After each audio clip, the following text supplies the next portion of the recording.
Ассалаумағалейкум жігіттер. Яндекс құлтап тастады. Көрініп отыр ма?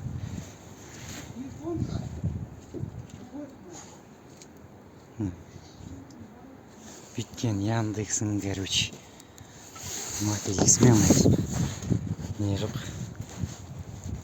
Коэффициент жоқ. Жүргізушілерді сыйламайды. Звондадым да Яндекс тоқтап тастадым, короче.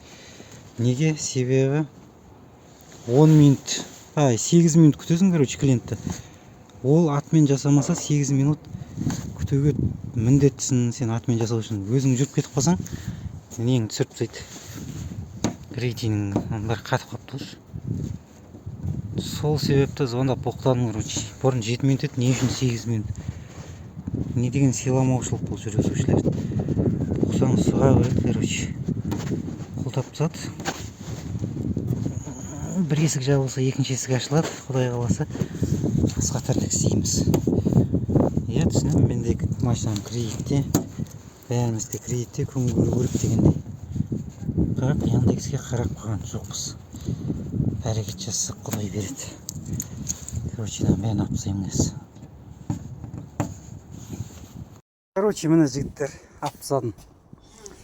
Наклейканы орындары, короче. Жазулар көрінді ма, көрінбей ма? Яндекс деген. Так, ол үшін ана өзі қатып қалған екен. Мен фен қолдандым. Розетка. Ана, короче, екінші бетін аламын. Топқа тағымда былай қыздырып отырып. Осылай алып тастаймын, короче. Яндекс. Пошел ты бірдеңе деп айтайын деп тұрмын ғой, короче.